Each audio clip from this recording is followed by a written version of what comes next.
Welcome back to the channel, lads and ladies, and welcome to, well, I'm not even sure what kind of video this is gonna be, but I have some footage here from a match where I was trying to get into some CAS, as you can see.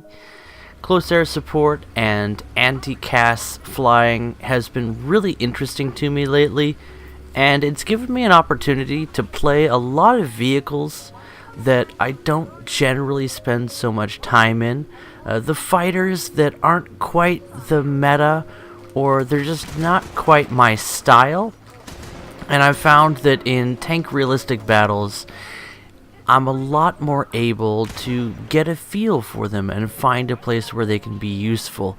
It's that asymmetrical warfare you see in the skies of realistic battles that makes things just a little bit more piquant and flavorful for an old salt like me. The fact that there are no markers for aircraft is a huge game changer, and honestly, I would be very intrigued to see that come to Air RB. But yeah, that's probably never going to happen, so tank realistic battles is one of those places where I can experience that. In fact, I've talked about this before, but ground battles really offer a lot of opportunities for various aircraft that you don't see in the much more ossified meta of Air RB. Ossified, there's an expensive word for you. It comes from the word for bone, osseous, and it's referring to the fact that something went from flexible and dynamic, a la a child's cartilaginous bone structure where they can fall onto the ground and then laugh and pop up until they see that you are watching, and then they cry because they want you to comfort them. Oh man, tank toddler. Whenever she hurts herself, she starts off by going, "Ow, okay." Why did she say okay after she hurts herself? Because she knows the first thing I'm gonna tell her is, "You're okay." So now she just does it for herself. She's so independent when she decides to be. She's a very strong girl. But she still needs my emotional support and guidance. Oh man, I was just talking. This is just going to be a very casual conversation episode, as you can tell. And there is going to be a series of interesting events in this video. If you're looking for some interesting but by no means Tesleet skills War Thunder gameplay, you'll see some things I haven't showed you before on the channel. Especially, I think there's going to be some Flocke Wolf in the Sushi Wolf in this one. So looking forward to that. But getting back to my story, I've also been starting to discipline my toddler, and that's one of those things that I really try to be a gentle and understanding person. I had experiences growing up with the parenting that I received, and I really honestly I think that I was well raised, but I also remember just some bad stuff going on when it comes to things that I'm not really gonna talk about at this time, and it's sort of given me the determination to be gentle and understanding with my parenting. But I also received some very quality discipline, and especially the thing that I really appreciate getting from my parents. Oh, I see, I still had my reticle set to black there. I turned it to ultra green lately, and that's been a little bit more visible for me. But one of the things I really appreciate that I got from both of my parents was they built in me, they developed in me a fear of rebelling against authority, or how should I put it, a fear of defiance against authority. And now fear is an interesting thing. It is an emotion that is beneficial when it's under control and when it's used properly, fear allows you to be careful about things that are dangerous. It convinces you to reconsider your choices. Are you sure about that? And it also can keep you from dangerous and harmful situations without any further need for direct supervision. In other words, developing a healthy fear of authority is an important step in the process of growing up. How many of you perfectly law-abiding citizens are afraid when you see a police officer pull up behind you? Not with his lights on, just being there, and suddenly you're very carefully making sure that you're abiding all of the laws. And what a fool that has no fear of authority. I tell you, that person is bound for disaster. So I really appreciate what my parents built in me, and they did it by working into me through the skin, if you know what I mean. And the thing about the tank toddler, my precious daughter, my older daughter, I have two now, is that she's definitely ready to start learning about things like authority, and that she needs to treat daddy like he's not just a convenient slave, but also someone whose will is to be obeyed. Because after all, I do understand things better than her for a while, and I'm on her side, but I also need to be listened to every now and then. And suffice to say, that is not something that she naturally does. So, we're booming and zooming here in the Focke-Wulf, and the thing flies much smoother than it has in the past. It's still a heavy plane. It still is very weak when it comes to the elevator. Ooh, nice critical hit, and we did need that, as we were at similar energy states when I began the engagement. So that strong critical hit is what allows me to take down this plane. The Focke-Wulf, especially the Japanese premium, a heavy bird, and you need to use those 420 mils mounted in a nice spread throughout the wings in order to take down an enemy if you're at a similar energy state. Defensive flying, as you see, is a strong suit of the Focke-Wulf, but eventually you'll wind up low and slow, and you need to deal that damage quickly to your opponent to get yourself the upper hand. At least that's been my experience so far. And you see that in Tank RB, with no markers, it's just a completely different experience. I can fly low down, just at treetop level, or weaving in between trees, which is just thrilling and exciting. And it's kind of too bad that there's no place for that really in Air RB until you get into things like jets. And then, well, there's other issues with jet combat, let's put it at that. But what was I talking about? I've started disciplining the tank toddler, and I've really tried to be gentle and effective, and I like to use a lot of observation and as little action as I need to take, and then when I do take action, I make sure that it's effective and understood, and it's been really good for us. And it's interesting that I should mention that, because as I have a conversation with myself, it's interesting you should mention that, Toshio. Tell me about what's been happening on the Discord. Well, we had our first ban in a long time, and it's actually the second ban in the history of my the third, actually, now that I think about it. We also banned someone who was probably some kind of weirdo, and that's really not worth discussing. But the second ban was a little bit harder of a decision, and now this is our third ban in the history of the server. It's our first ban in a long time, and this was actually somebody that has been around for a while and has been very active on the Discord.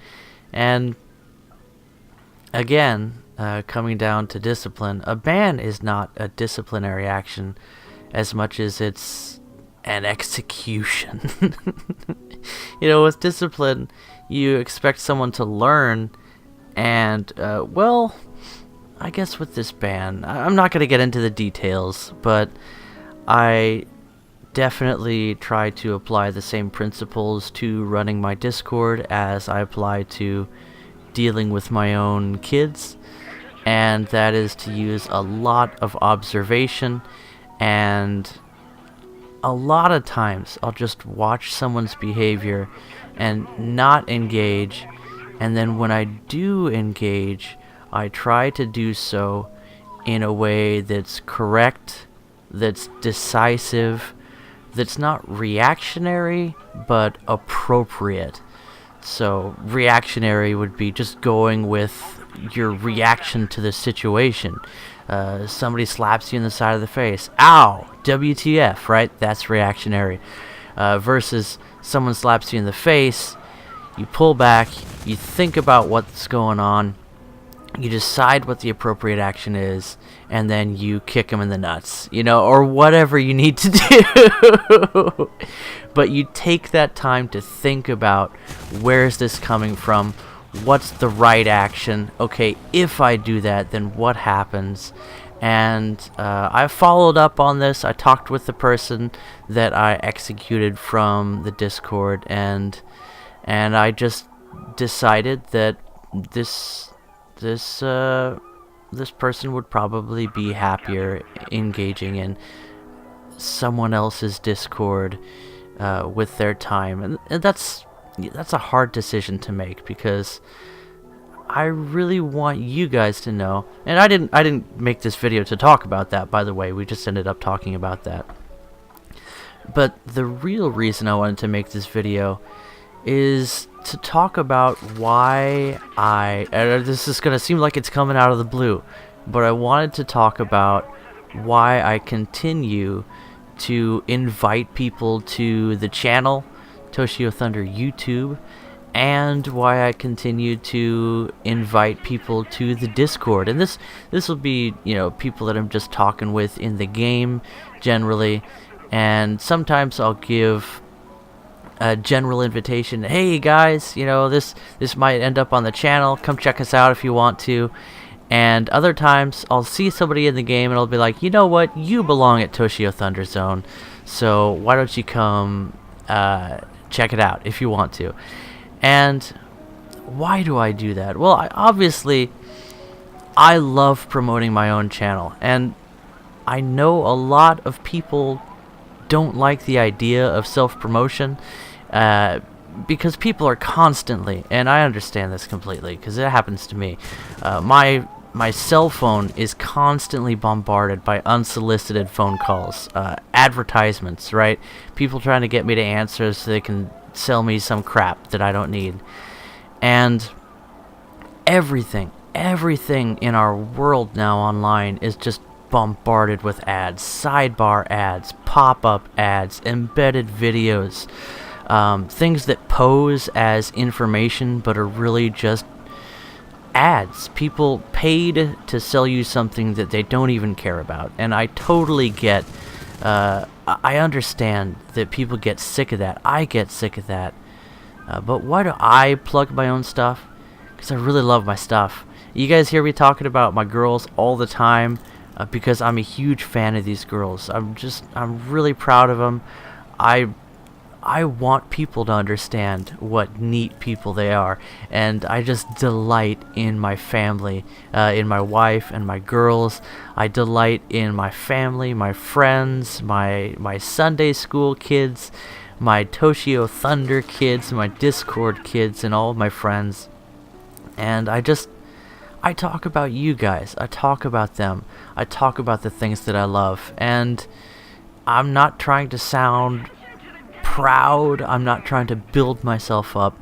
But I really think that I'm my biggest fan. And I prove it by just geeking out about my own stuff. And maybe that seems a little bit conceited. And I'm okay with that, because I know myself pretty well. And I'm actually sort of the opposite of conceited, but that's okay. I'm just gonna say it. I don't need to prove that. I'm burning up. How did I die in the Focke-Wulf? I wasn't paying attention to that. Anyway, I've been talking with you guys. So, sorry if this is kind of a ramble, by the way, but I'm enjoying sharing myself with you guys in this unstructured video. And, well, if you stuck around this long, thanks. So, I plug my channel and I invite people to the YouTube and the Discord because I am my biggest fan. Like, I honestly think I love my stuff, and whenever I recommend a video to people, I don't know if I've said this before, but every time I recommend one of my videos, I start watching it myself, and I've always enjoyed the things that I recommend to people, so I keep doing that. And another reason that I invite people to the channel in matches is because almost all of the most active people and the people that I really just enjoy the most in the Discord have come from either me playing matches with them, and then they come to the channel and then start connecting on the Discord, and we get to do things like live streams together, which is one of my favorite things to do. But life is pretty crazy right now. I don't have as much opportunity to live stream as I would like. So we'll see how that works out. But I'm definitely looking for more chances to live stream. Take that, R3T20. A suitably Japanese attack. But the most active and friendly people in the Discord, a lot of those people have come from either one, meeting me in matches, and then they come and hang out with everyone on the Discord, or two, a lot of really interesting people have come from the interview videos. So they'll be fans of somebody else's channel and they'll watch one of the interviews and check out my Discord and find a place there. And that's another reason that, by the way, I try to keep the Discord as a friendly and reasonably clean place so that a lot of people can feel welcome there. There's definitely a time for purging the darkness of your soul, and it's nice to have a place where you can just be yourself if what you want is to tell dirty jokes and share things that are edgy or you know, offensive. But that's not really Toshio Thunder Zone. I like to think of my Discord, and I like to shape my Discord as a place where everybody feels welcome, but everybody also feels, well, like they can have a good time there, like they can enjoy their time there. And I'm definitely not an SJW trigger police, but at the same time, I think it's pretty straightforward to make yeah, maybe to make a place where people feel comfortable. Anyway, what was I gonna wrap this video up with? We are getting toward the end as we finally get into a ground vehicle. You can see I've suitably weebified everything. I think what I wanted to say is the best thing about making YouTube videos and running the Discord is the individual people that I've met, really the friends that I've made along the way. And I've had a chance to be a YouTube youth pastor for people every now and then, and I gotta tell you that I'm convinced this whole world is going to be gone one day. Everything you look at is just gonna be not around anymore. But you know what? You're gonna be around, and I am so thankful for my chance to share life with you guys. Anyway, this has been something of a ramble. I'll catch you in the next video. Bye-bye.